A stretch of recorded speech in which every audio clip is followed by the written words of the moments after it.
যে আলোচনাটা করব সেটা হচ্ছে নবীওয়ালা কাজ।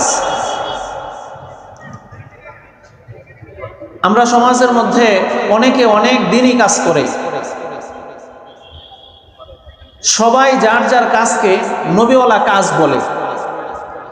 আসলে এই দিনই কাজগুলোর মধ্যে নবীওয়ালা কাজ কোনটা, নবীওয়ালা কাজ কোনটাকে নবীওয়ালা কাজ বলা হবে?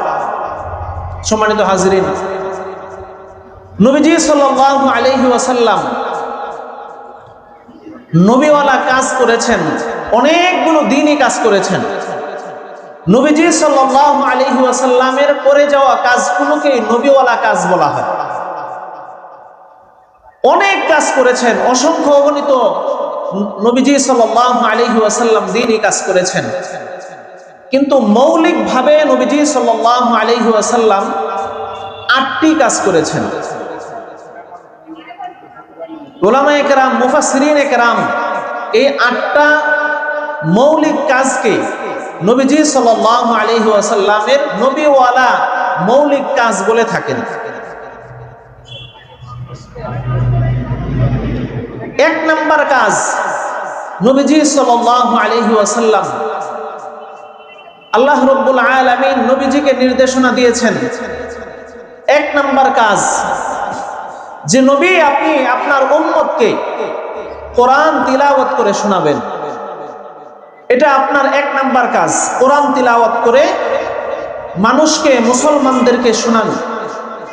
আল্লাহ রাব্বুল আলামিন সূরা বাকারার মধ্যে ইরশাদ করেছেন, রব্বানা ওয়াবআস ফীহিম রাসূলাম মিনহুম ইয়াতলু আলাইহিম আয়াতিহি। আল্লাহ রাব্বুল আলামিন বলেন তাদের মৌলিক কিছু কাজ আছে। 1 নাম্বার কাজ হলো কোরআন তিলাওয়াত করা। ওয়াবআস ফীহিম রাসূলাম মিনহুম, নবীজি সাল্লাল্লাহু আলাইহি ওয়াসাল্লাম 1 নাম্বার কাজ করবেন, ইয়াতলু আলাইহিম, উম্মতের কাছে কোরআন তিলাওয়াত করে শোনাবেন। তাহলে নবীজি সাল্লাল্লাহু আলাইহি ওয়াসাল্লামের 1 নাম্বার কাজ হচ্ছে উম্মতকে কোরআন তিলাওয়াত করে শোনানো। তাহলে কোরআনের মর্যাদা কত বেশি, যে কোরআন তিলাওয়াত করার জন্য, যে কোরআন তিলাওয়াত করে শোনানোর জন্য নবীজি সাল্লাল্লাহু আলাইহি ওয়াসাল্লাম কে আল্লাহ তাআলা দুনিয়াতে পাঠাইছেন, নির্দেশনা দিয়েছেন যে আপনি কোরআন তিলাওয়াত করে শোনান। এই কোরআন কত মর্যাদাবান। আমরা স্বাভাবিকভাবে কাপড় পরি, অনেক দামি দামি কাপড় পরি, অনেকে হাজার হাজার টাকা দামের গজের কাপড় আমরা পরি, অনেক দামি কাপড়, কিন্তু আমরা কোরআনের জন্য গিলাফও বানাই, অল্প টাকা দামের গিলাফ। এত হাজার টাকা দামের কাপড় আছে আমরা পরি, কোরআনের গিলাফ বানাই অল্প টাকায়, কিন্তু 1000 টাকা দামের কাপড় এটা যখন আমাদের পায়ে লাগে আমরা এটাকে চুমু খাই না। কিন্তু অল্প দামি কোরআনের যে কভার, কোরআনের যে কাপড়, এই কাপড় যদি পায়ের মধ্যে ঘটনাচক্রে লেগে যায় তাহলে আমরা চুমু খাইতে শুরু করি। লক্ষ লক্ষ টাকা দামের আমরা খাট বানাই নিজেরা থাকার জন্য। এই খাটের মধ্যে আমরা পাও লাগাই, হাত লাগাই, লাথি দেই, উষ্ঠা দেই, কিন্তু কোনোদিন আমাদের কাপড়, আমাদের এই খাট কাঠের খাট, এটার মধ্যে কোনোদিন চুমু খাই না। কিন্তু কোরআন রাখার জন্য একটা রেহাল আছে, অল্প দামের একটা কাঠের একটা রেহাল, এটা যদি আমাদের পায়ের মধ্যে ভুলেও লেগে যায় তাহলে আমরা 100 বার চুমু খেতে থাকি। সুবহানাল্লাহ বলেন। এই কোরআনুল কারীম যেই মাসে নাজিল হয়েছে, আল্লাহ রাব্বুল আলামিন সেই মাসের মর্যাদা বৃদ্ধি করে দিয়েছেন। আল্লাহ রাব্বুল আলামিন ঘোষণা করে দিয়েছেন 12 মাসের মধ্যে সবচেয়ে দামি মাস রমজান মাস, কারণ এই মাসের মধ্যে কোরআন নাজিল হয়েছে। আল্লাহ রাব্বুল আলামিন যেই দিনে, যেই রাত্রিতে এই কোরআনকে নাজিল করেছেন, সেই রাত্রির মধ্যে, সেই রাত্রিকে অন্য সকল রাতের মধ্যে দামি বানায় দিয়েছেন। সুবহানাল্লাহ। তাহলে কোরআন এত মর্যাদাবান, কোরআন যেই জায়গায় লাগছে, কোরআন যেই কাপড়ের মধ্যে লাগছে, যেই কাঠের মধ্যে লাগছে, তার মর্যাদা বৃদ্ধি করে দিয়েছেন। কোরআন যে রাতে নাজিল হয়েছে সেই রাতের মর্যাদা বৃদ্ধি করে দিয়েছেন। কোরআন যে মাসে নাজিল হয়েছে সেই মাসকে মর্যাদা বৃদ্ধি করে দিয়েছেন। নবীজি সাল্লাল্লাহু আলাইহি ওয়াসাল্লামের এক নাম্বার কাজ, নবীওয়ালা এক নাম্বার কাজ, উম্মতকে রাসূল আপনি কোরআন তিলাওয়াত করে শোনান। সুবহানাল্লাহ। রব্বানা ওয়াবআস ফীহিম রাসূলাম মিনহুম ইয়াতলু আলাইহিম আয়াতিহি। আল্লাহ রাব্বুল আলামিন নবীজি সাল্লাল্লাহু আলাইহি ওয়াসাল্লামের উপর কোরআন নাজিল করে দিয়েছেন।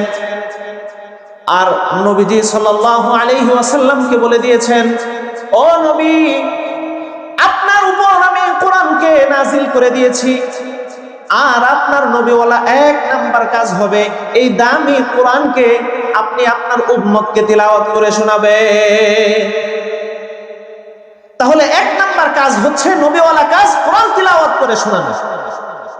দুই নাম্বার নবীওয়ালা কাজ, মৌলিক নবীওয়ালা কাজ হচ্ছে ওই যাক্কিহিম,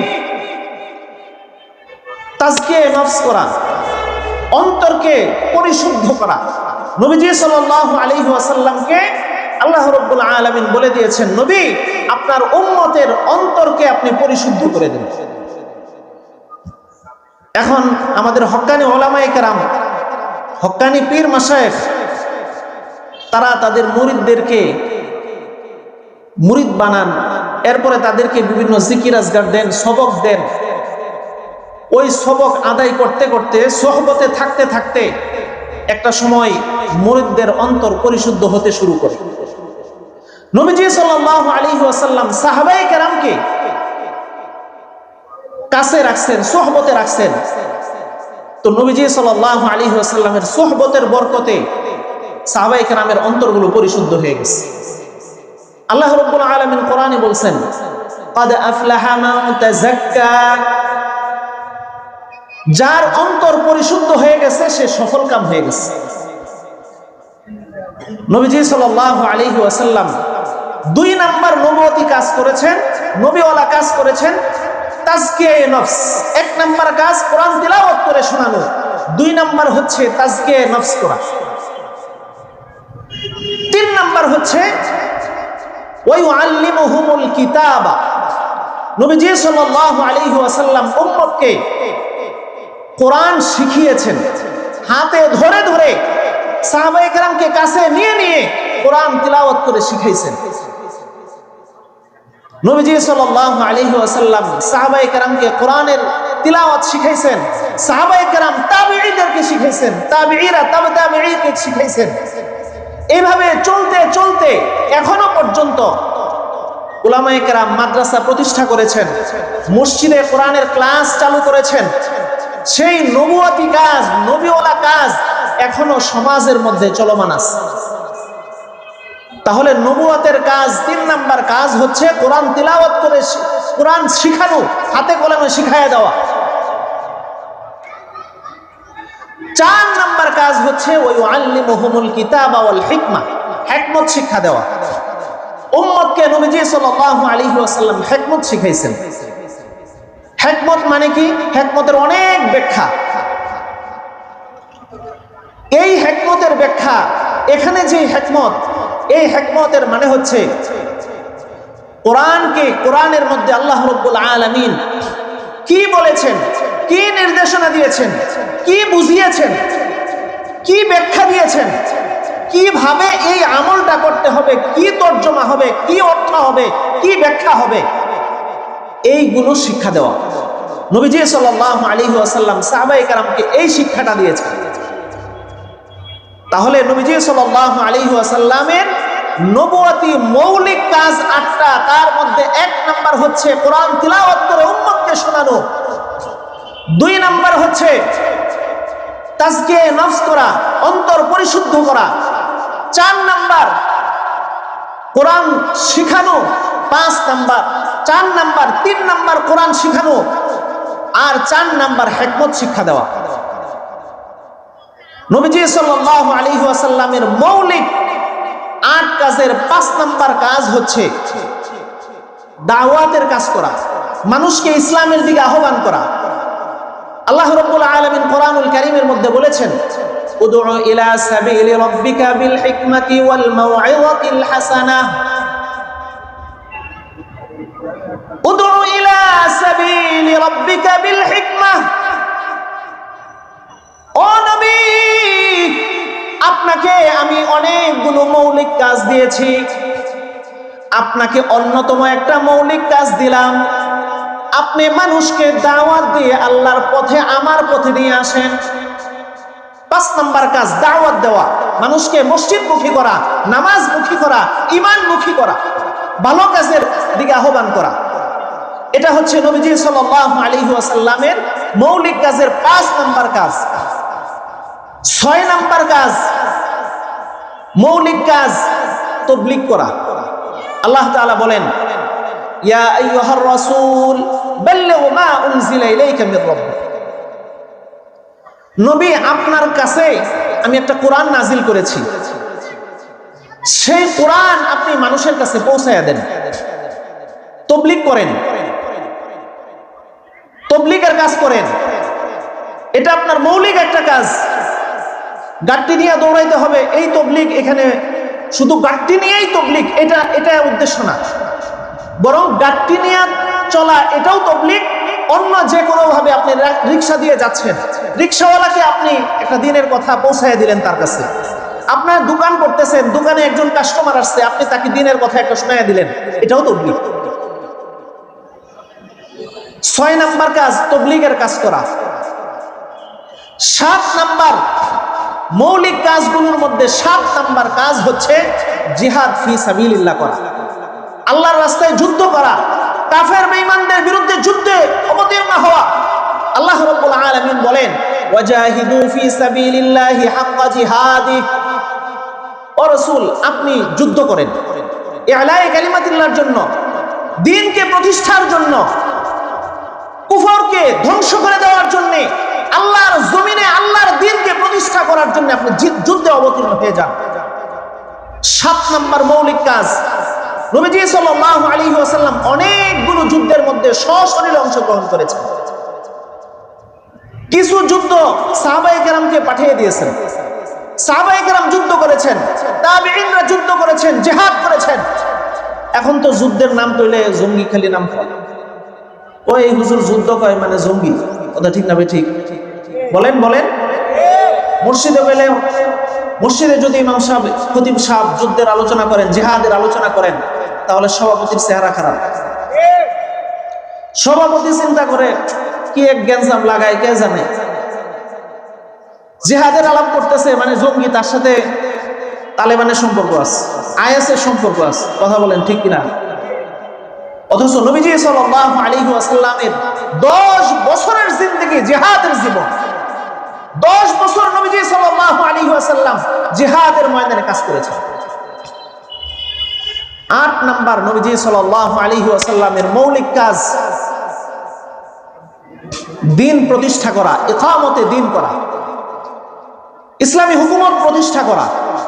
সমাজের মধ্যে সমস্ত তন্ত্রমন্ত্র, গণতন্ত্র, সমাজতন্ত্র, যত তন্ত্র হতে পারে সব তন্ত্রমন্ত্রকে ধ্বংস করে দিয়ে কোরআনের শাসন ব্যবস্থাকে জমিনে, আল্লাহর জমিনে আল্লাহর কোরআনকে প্রতিষ্ঠা করা হচ্ছে নবীজি সাল্লাল্লাহু আলাইহি ওয়াসাল্লামের মৌলিক 8 কাজের এক কাজ।